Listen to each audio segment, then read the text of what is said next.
Hello everyone, welcome to my YouTube channel Alex coaching classes.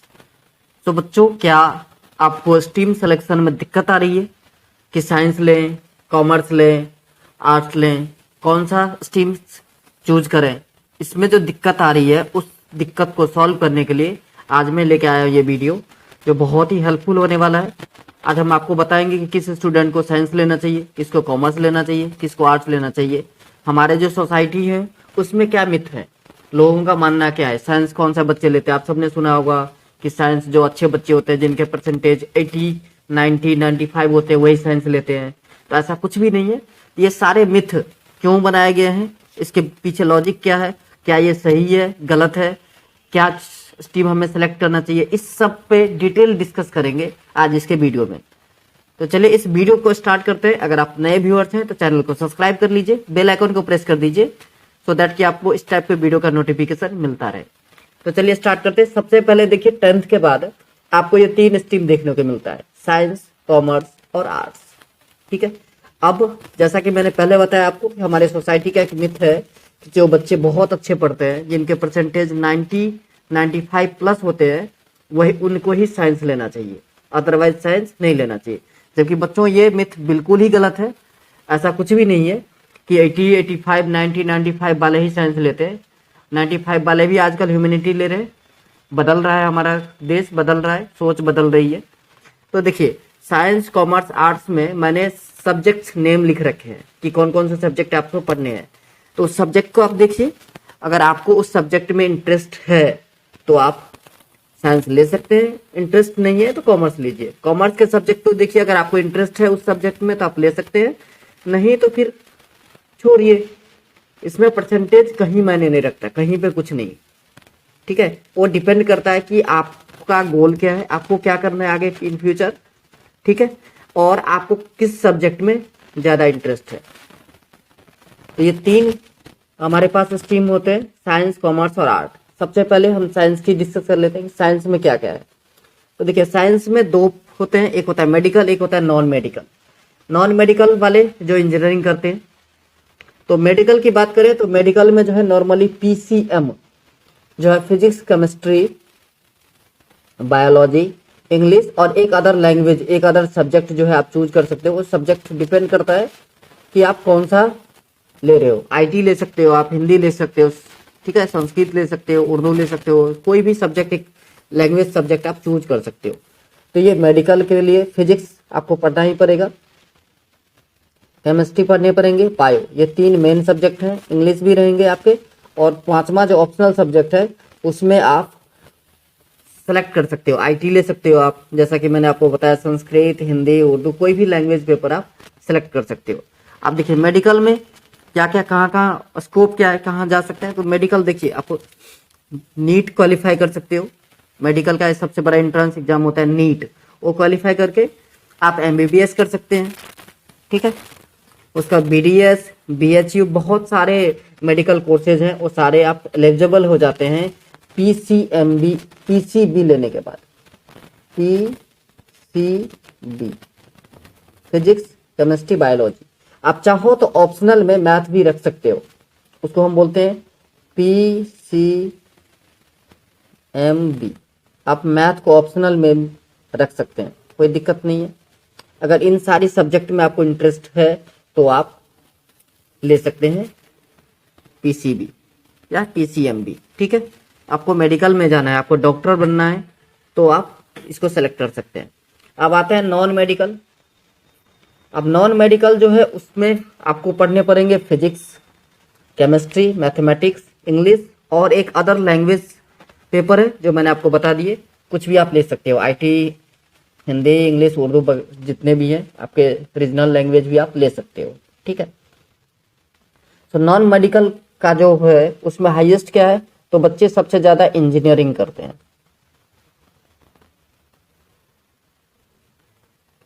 Engineering करना पसंद करते हैं बच्चे, जो इंजीनियरिंग के, जिनको आईआईटी क्लियर करना होता है, वो सारे बच्चे, आईआईटी जेईई जिन बच्चों का गोल होता है, उनके लिए ये होता है पीसीएम। नॉन मेडिकल में क्या पढ़ना है हमें, पीसीएम, CM। आप चाहो तो इसमें भी आप बायो भी आप भी रख सकते हो ऑप्शनल, कि अगर आपका कभी मन चेंज किया कि नहीं मैं मेडिकल फील्ड में चला जाऊं। अब ये देखिए, इसमें आप इंजीनियरिंग कर सकते हैं, ठीक है, आर्किटेक्ट कर सकते हो, आप NDA में जा सकते हो, ठीक है, BCA MCA कुछ भी कर सकते हो आप, ठीक है। हाईएस्ट जो होता है वो इंजीनियरिंग होता है, PCB का जो हाईएस्ट होता है वो मेडिकल होता है, डॉक्टरेट, ठीक है। बात आ रही है समझ में? चलिए नेक्स्ट जो है हमारा वो आता है कॉमर्स। तो कॉमर्स में क्या क्या पढ़ना है आपको? अकाउंट पढ़ने हैं, जिसको अकाउंटेंसी भी लिखा है यहाँ पर मैंने, बिजनेस स्टडी, इकोनॉमिक्स, इंग्लिश और अदर लैंग्वेज पेपर, जैसा कि मैंने आपको बताया। तो अगर आपको फाइनेंस में जाना है, मार्केटिंग करना है, किसी कंपनी का कंटेंट बनना है, CA, कॉमर्स का जो सबसे बड़ा कोर्स है, सबसे जो अपॉर्चुनिटी मिलती है वो है CA, चार्टर अकाउंटेंट। ये आप बन सकते हो, ठीक है, CS बन सकते हो, ये सब चीजें। तो नॉर्मली बच्चों जो चार्टर अकाउंटेंट करते हैं कॉमर्स विद मैथ रखते हैं, ठीक है। आप एक सब्जेक्ट और ऐड कर सकते हो, वो है क्या? मैथ, ठीक है। वैसे आप किसी भी सब्जेक्ट ऑप्शनल में ऐड कर सकते हो, कोई भी सब्जेक्ट के साथ, कोई भी स्ट्रीम के साथ, लेकिन इसमें अगर आप CA बनना है, आपको चार्टर अकाउंटेंट बनना है, तो आप मैथ ऐड कर लीजिए, ठीक है। तो ये सारी सब्जेक्ट जो हैं वो आपको कॉमर्स के अंदर पढ़ना है। अब आप देखिए, अगर आपका इंटरेस्ट इन सब्जेक्ट्स में है आपको, तो फिर आप कॉमर्स चूज कीजिए, अदरवाइज आप फ्री हैं, ठीक है। चलिए अब आर्ट का देख लेते हैं एक बार कि आर्ट्स में क्या क्या सब्जेक्ट पढ़ना है हमें। तो आर्ट्स में बच्चों पढ़ना है हम लोगों को, सबसे पहले आर्ट्स को ही बच्चों ह्यूमैनिटी भी कहा जाता है। तो हिस्ट्री पढ़ना है आपको, ज्योग्राफी पढ़ना है, पॉलिटिकल साइंस पढ़ना है, साइकोलॉजी पढ़ना है, होम साइंस, फाइन आर्ट्स, ठीक है। इंग्लिश तो वही कंपलसरी, और एक अदर लैंग्वेज पेपर। 3 सब्जेक्ट आपको इसमें से रहेंगे। जैसे सपोज कीजिए हमने हिस्ट्री ले लिया, ज्योग्राफी ले लिया, पॉलिटिकल साइंस ले लिया, ये 3 सब्जेक्ट हो गए। इंग्लिश 4 और 5वां एक लैंग्वेज पेपर हम ले सकते हैं, ठीक है। अब इससे जो आर्ट से ह्यूमैनिटी से जो सबसे हाईएस्ट जो आपको प्रोवाइड कर सकते हैं जॉब जिसको कहते हैं आप, या हाईएस्ट गोल जहाँ कहाँ तक जा सकते हो, तो यहाँ पर है UPSC, ठीक है। IAS बन सकते हो आप, IFS बन सकते हो, ठीक है, IPS बन सकते हो, UPSC कर सकते हो आप क्लियर, ठीक है। अब आते हैं, आप कहोगे सर लेकिन हमने तो सुना है, हमने बायोग्राफी पढ़ा है कि जितने भी लोग होते हैं जो बड़े बड़े कोर्स, बड़े बड़े एग्जाम क्वालिफाई किए हैं, वो सारे जो हैं बीटेक होल्डर होते हैं या तो इंजीनियर होते हैं, ठीक है, सारे साइंस स्ट्रीम वाले होते हैं, कॉमर्स और आर्ट्स नहीं। आपने तो बोला कि कॉमर्स वाले आर्ट्स वाले भी कर सकते हैं, तो बच्चों ऐसा कुछ नहीं है।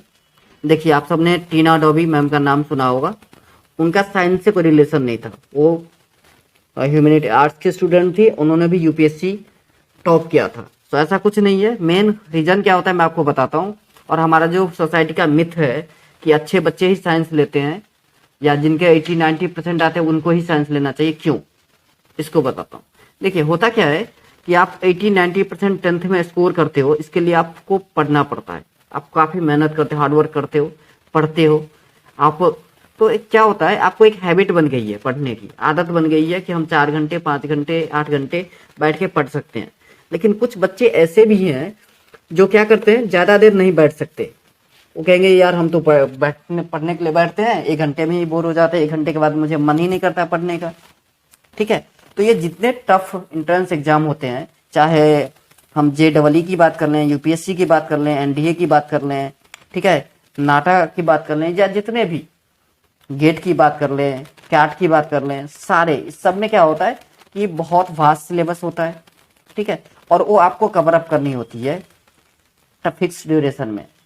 तब उसको कवर अप करने के लिए आपको जो है 8 घंटे 10 घंटे की स्टडी जरूरी हो जाती है, कंपलसरी हो जाती है एक तरीके से, ऐसे समझिए। तो आपकी आदत नहीं है, हैबिट नहीं है उतना देर बैठने की, बैठ के पढ़ने की, आप पढ़ नहीं पाते हो, जिसकी वजह से क्या होता है कि आप ऐसे एग्जाम को क्लियर क्वालिफाई नहीं कर पाते हो, ठीक है। वहीं साइंस वाले की बात कर ले तो साइंस वाले को देखो, उन्हें अच्छे परसेंटेज लाने के लिए, उन्हें साइंस में पास करने के लिए इतना देर पढ़ना जरूरी हो जाता है। उनकी हैबिट है, आदत है कि वो 8 घंटे बैठ के पढ़ना ही पढ़ना है, तो आराम से वो काम कर लेते हैं, जिसकी वजह से वो ज़्यादा क्वालिफाई कर जाते हैं साइंस वाले।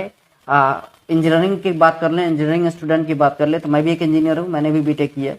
तो इंजीनियरिंग में क्या होता है कि जो सब्जेक्ट, जितने सब्जेक्ट आप 1 ईयर पढ़ते हो, जितना सिलेबस, उतना सिलेबस एक इंजीनियर को 6 महीने में पढ़ के एक सेमेस्टर देनी होती है। अब आप समझो, जो चीज़ आपने पूरे 1 साल पढ़ा है, उसको अगर कोई बंदा 6 महीने में पढ़ के और अच्छा स्कोर कर लेता है, इसका मतलब कि वो 10 घंटा पढ़ता होगा, 10 आवर एटलीस्ट, 8 आवर्स, 8 आवर्स से कम नहीं पढ़ता होगा। तो 8-10 घंटे पढ़ने की उनकी आदत है, ठीक है। तो 8-10 घंटे तो पढ़ ही सकते हैं, चाहें तो और भी पढ़ा सकते हैं। तो यही वजह है कि ये बड़े बड़े आप कॉम्पिटिटिव एग्जाम देखते हो, इसमें साइंस वाले या इंजीनियरिंग के जो स्टूडेंट हैं वो ज़्यादा क्वालिफाई कर पाते हैं as compare to other subject. जबकि ऐसा बिल्कुल भी नहीं है कि सिर्फ साइंस वाले ही स्टूडेंट स्कोर करते हैं या वही बड़े बड़े एग्जाम क्लियर कर सकते हैं, आर्ट वाले नहीं कर सकते, ऐसा कुछ नहीं है। कोई भी बच्चा कर सकता है। सिर्फ आपको क्या करना होता है, पढ़ना होता है, अपने आप को टाइम देना होता है कि नहीं, मुझे अपना गोल फिक्स करना होता है। तो कॉमर्स के लिए मैंने आपको बता दिया, कॉमर्स में आप क्या सब कर सकते हो, सीए चार्ट अकाउंटेंट, इसके अलावा बीसीए आप कर सकते हो, bachelor of computer administration, MCA कर सकते हो, मास्टर ऑफ कंप्यूटर एडमिनिस्ट्रेशन, ठीक है, बीबीए कर सकते हो, आप एमबीए कर सकते हो, ऐसे बहुत सारे कोर्सेज है, ठीक है।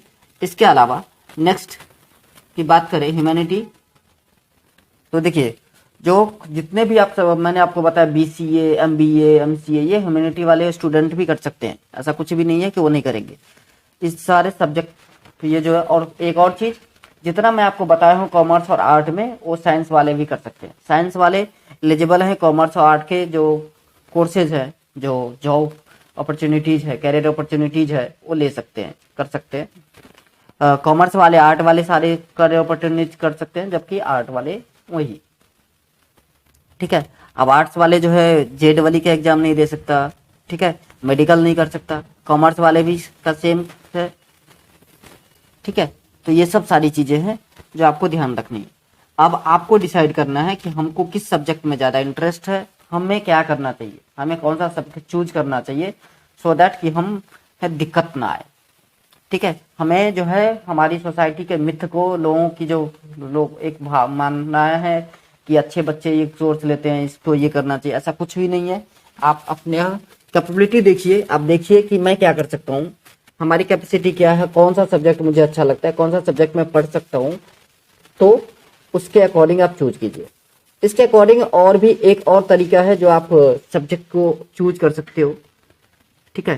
वो तरीका ये है कि कुछ 2-4 टिप्स हैं जिससे आप डिफाइन कर सकते हो। अभी भी अगर आपको कंफ्यूजन है, क्लियर नहीं हो रहा है कि कौन सा स्ट्रीम लें, तो एक और है। पहला क्या है, सपोज कीजिए कि आपको साइंस, आप एक बार ट्राई करना चाह रहे हो कि साइंस जो है हम लेके देखें क्या होता है, कैसे होता है।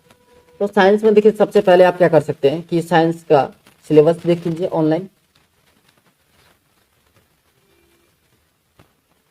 सिलेबस पता कर लीजिए, आपको ऑनलाइन मिल जाएगा, बहुत सारे यूट्यूब चैनल पे मिल जाएंगे, बहुत सारे साइट पे मिल जाएंगे, गूगल पे जाकर के आप सिलेबस देख लीजिए। उसके बाद दूसरा कि सब्जेक्ट मैंने आपको बता ही दिया, उसके बाद कुछ वीडियोस देखिए आप,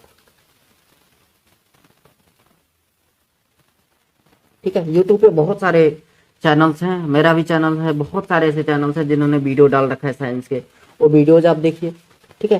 ट्रायल क्लासेस चल रहा होगा, डेमो क्लास चल रहा होगा, डेमो क्लास वो अटेंड कीजिए, ठीक है। देखिए कि मैथ में जो है कैसे मैथ पढ़ाया जा रहा है, क्योंकि होता क्या है कि आप जो 10th में मैथ पढ़ रहे हो वो, और 11th 12th में जो मैथ पढ़ना होता है वो बिल्कुल ही अलग है, ठीक है। कहीं कोई लिंक नहीं मिलेगा आपको। तो ऐसा नहीं कि आप 10th में मैथ अच्छा कर रहे थे तो आप 11th में भी अच्छा करेंगे, 12th में भी अच्छा करेंगे, ऐसा कुछ नहीं है। तो आप ट्रायल क्लासेस ले सकते हैं, बहुत सारे coaching classes demo class provide करते हैं, ट्रायल क्लासेस चल रहे हैं, आपके स्कूल में चल रहे होंगे, ठीक है, जहाँ पे एडमिशन लेने वाले हो या एडमिशन लिए हो या आपके पुराने स्कूल में चल रहे होंगे।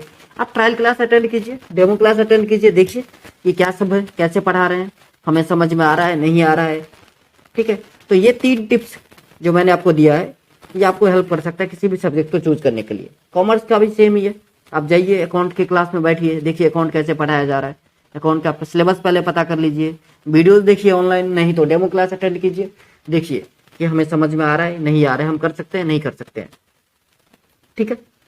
ऐसे ही आर्ट्स का बुक खरीद लीजिए आप, या ऑनलाइन बुक अवेलेबल होता है। आजकल बहुत सारे ऐप हैं जहाँ पर आपको बुक का PDF मिल जाएगा। बुक पढ़िए, डेमो क्लास अटेंड कीजिए, वीडियो देखिए ऑनलाइन, और वहाँ से आपको मैं श्योर हूँ, इस बार का जो 100% गारंटी देता हूँ आपको कि वहाँ से आपको क्लियर हो जाएगा कि हमें कौन सा स्ट्रीम सेलेक्ट करना है, साइंस, कॉमर्स या फिर ह्यूमैनिटीज। ठीक है, ये आपको क्लियर हो जाएगा जब आप ये 3 जो स्टेप मैंने आपको बताए, ये 3 स्टेप को फॉलो करोगे तो कोई दिक्कत नहीं आएगी आपको।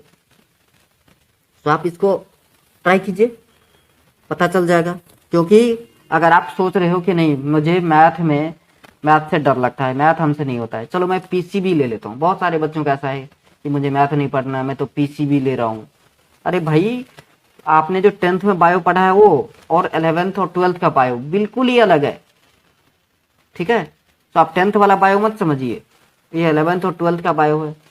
फिर बच्चे क्या होते हैं, ले तो लेते हैं, बाद में बीच में जाके फंस जाते हैं। अरे यार, ये तो अलग था, हमें तो पता ही नहीं था, हमें तो लगा वही चीज पढ़ना है जो हमने 10th में पढ़ा था, तो इजी है, हमको तो समझ में आया था।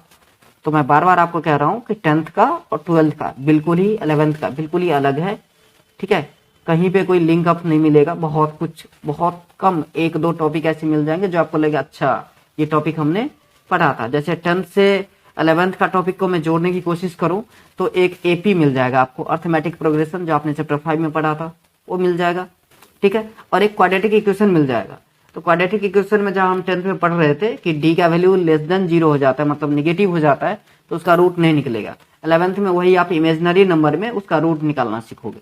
ये 2, और ऐसे ही स्टैटिक्स जो है, एक स्टैटिक्स चैप्टर अपने पढ़ा था, चैप्टर 14, वो थोड़ा लिंक अप मिल जाएगा। बाकी तो कोई लिंक है ही नहीं। बायनोमियल थ्योरम आपको पढ़ना है जो आपने पढ़ा ही नहीं 10th में, सेट थ्योरी पढ़ना है, रिलेशन एंड फंक्शन पढ़ना है। तो बहुत सारी वैरायटी है, बहुत सारे वास्ट जो है सिलेबस है इनका, जहाँ 10th से बहुत दूर दूर तक कोई रिश्ता नहीं है।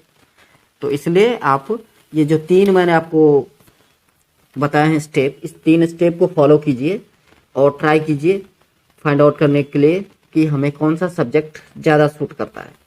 ठीक है, और उसके अकॉर्डिंग जो है आप चूज कीजिए, सेलेक्ट कीजिए और पढ़ना स्टार्ट कीजिए।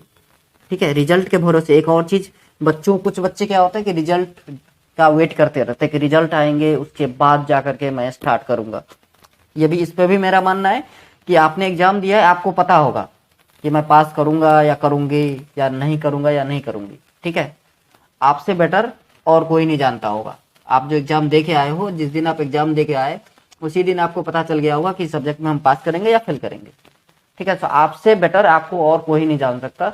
तो अगर आपको लगता है कि मेरा एग्जाम अच्छा गया है, मैं तो पास कर ही जाऊंगा, मेरे परसेंटेज तो अच्छे आ ही जाएंगे, तो आप वेट क्यों कर रहे हैं, स्टार्ट कीजिए। ये 3 तरीका बताया है, इसके अलावा मैंने सब्जेक्ट का लिस्ट दे दिया है आपको। देखिए, पता कीजिए कि हमें कौन सा सूट करता है और स्टार्ट कीजिए पढ़ना। अब आप एग्जाम के रिजल्ट का वेट करोगे तो एग्जाम का रिजल्ट जो है हो सकता है मई लास्ट वीक में आए, जून फर्स्ट वीक में आए, कभी कभी जून लास्ट वीक तक भी चला जाता है। तो आप कब पढ़ना स्टार्ट करोगे, जुलाई से, फिर आपका सिलेबस कंप्लीट नहीं होगा। ज्यादा स्पीड में पढ़ोगे तो ज्यादा चीजें अच्छी डेप्थ से समझ में नहीं आएगी। तो मेरा मानना है कि आप वेट भी मत कीजिए रिजल्ट का। आपको पता है कि मेरा कितना परसेंटेज बनेगा आपको, और आप जहां पढ़ रहे थे जिस स्कूल में या फिर जिस कोचिंग क्लासेज में, उन टीचर को पता होगा कि आपके लेवल क्या था, आपके कितने परसेंटेज आएंगे। तो उनसे सलाह, उनसे एडवाइस ले लीजिए और उनके अकॉर्डिंग आप प्रिपरेशन 11th का स्टार्ट कर दीजिए। और अगर स्पेशली अगर आपको नीट और JEE क्वालिफाई करना है, तब तो आपको बिल्कुल ही शुरू कर देना चाहिए था अप्रैल के फर्स्ट वीक से, 1 अप्रैल से। वैसे मेरे यहाँ भी 1 अप्रैल से सेशन स्टार्ट हो रहा है। अगर आप लोग कोई जुड़ना चाहो तो आप जुड़ सकते हो। 1 अप्रैल से हम सेशन स्टार्ट कर रहे हैं क्लास 11th के लिए, या फिर आप कहीं भी अप्रैल से, मेरा मानना है कि फर्स्ट वीक से आप स्टार्ट कीजिए 11th का प्रिपरेशन। तो चलिए बच्चों, आज के लिए बस इतना ही। मिलते हैं नेक्स्ट वीडियो में। जय हिंद, जय भारत।